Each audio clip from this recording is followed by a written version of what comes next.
Hey Bowtie Nation, Joseph Hogue here with the Let's Talk Money channel and a very important topic for you today. I love talking those publicly traded stocks, but what most investors don't realize is there is just so much more to investing than just the stock market. I want you to take a look at this table. It's a survey of 2,500 millionaires by BNP Wealth Management showing the percentage of their wealth in certain assets. And look at that left column. The average millionaire has less than 20% of their money in public stocks, just 17% in stocks versus those other assets. Nation, the rich are investing in more than just publicly traded stocks. Now, I know a lot of you don't have the time or just don't want the stress of starting your own business. So what I want to talk about in this video is the asset that actually accounts for about 10% of that portfolio of those millionaires surveyed. In this video, I'm going to reveal the secret world of angel investing and how some of these early stage investments can produce returns that are 4 times the average return on stocks. I'll show you research on startup investing returns and share 3 tips for investing. It's part of a 3-video series in partnership with the Republic platform on how to invest in startups. Republic is part of the crowdfunding revolution, enabling anyone to become an angel investor and giving founders greater access to capital. What I like about Republic is their venture capital approach to researching companies. Now, those of you in the nation know I spent a good part of my professional career as a venture capital analyst, and I love getting back into that idea of looking at those early stage companies, analyzing the business model and the market to find those startup investments with the potential for those outsized returns. Republic has one of the lowest acceptance rates for projects. Just 1% of the submitted deals are actually approved to be listed on the platforms. Now, I'll leave a link to the site in the video description below, so make sure you check that out. At its most basic here, investing in startups is buying an interest, or in some cases the future right to an interest in a company in the hopes that it's going to exit with an acquisition, a sale, or an IPO of shares. Now, sometimes called angel investing, it's this early stage funding for new companies that helps the company grow. Nation, we've all heard stories about companies like Google or Facebook or Apple getting started in someone's garage and then growing into multi-billion-dollar businesses. Now, the thing most investors don't know or don't realize is that it just only became legal for everyday people like you and me to invest in these startups. The Securities Act of 1933 locked out regular investors by saying that only accredited investors, that's people with $1 million net worth or a certain level of income, that only these people can invest in those early stage and startup companies. But in 2012, the Jobs Act changed all this. It gave the rest of us the opportunity to invest in those startups through equity crowdfunding sites like Republic, which connects those startup companies directly with investors. And by allowing users to invest for as little as $100, Republic has opened this up to nearly everyone. Now, pros of this type of investing are those higher potential returns, and I'm going to show you a study on returns to angel investing in a bit. You also get that critical diversification from the roller coaster ride in stocks and a sense of pride that you helped make the next Twitter or Uber work before other investors. So probably the best study that explains those potential returns in startup investing is this one by Willamette University. Now, this was a survey of 538 angel investors covering over 3,000 investments in early stage companies. The study found the average holding period of 3.5 years, and angels had an average of 10 investments in their portfolio.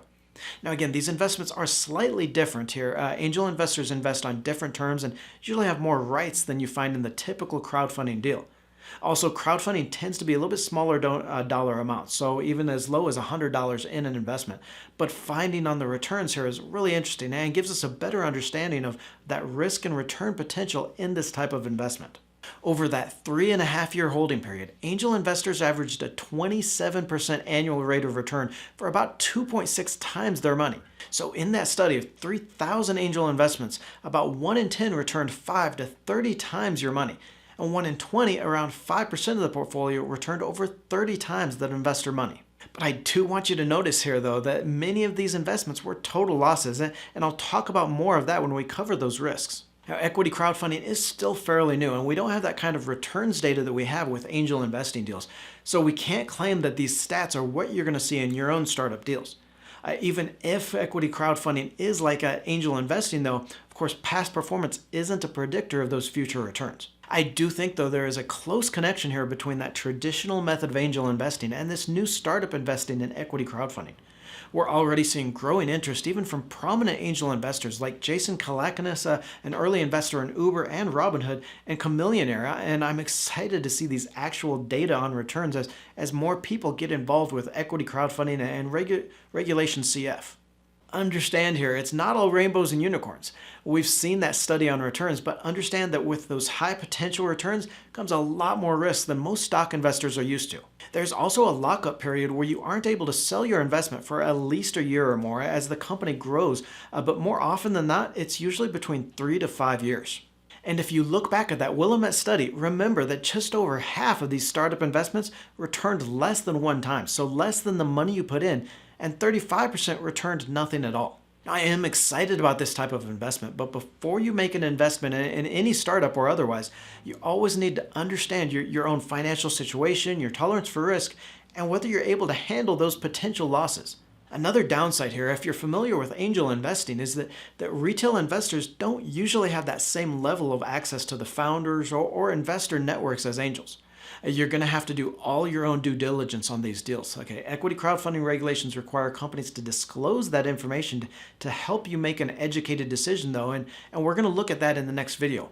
That said, it is still true that high risk can mean higher returns, so I want to share 3 tips for investing in these startup companies, 3 critical rules that I learned as a venture capital analyst that will help you make more money. First here is you have to do your homework. This means looking into each investment, analyzing the financials, the market, and only investing in what you believe to be the very best.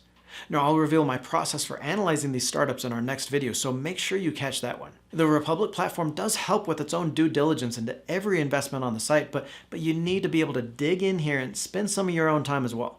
It's a good start, but you can't count on anyone else's due diligence as your own. Second is to invest in a portfolio of companies, at least 5 to 10 startups here.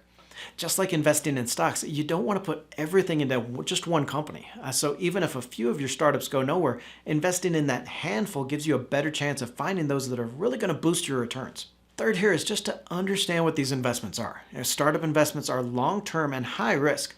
That means don't stress out about the short term because you're locked in anyway. Don't get frustrated when one investment flops because it's going to happen. Invest in between 10 to 20% of your money in a group of these companies and get those high potential returns. I'll show you a few of those actual startup investments on Republic, how to analyze them, and how to invest in our next 2 videos. Check out the link to Republic in the video description below. Don't forget to join the Let's Talk Money community by tapping that subscribe button and clicking the bell notification.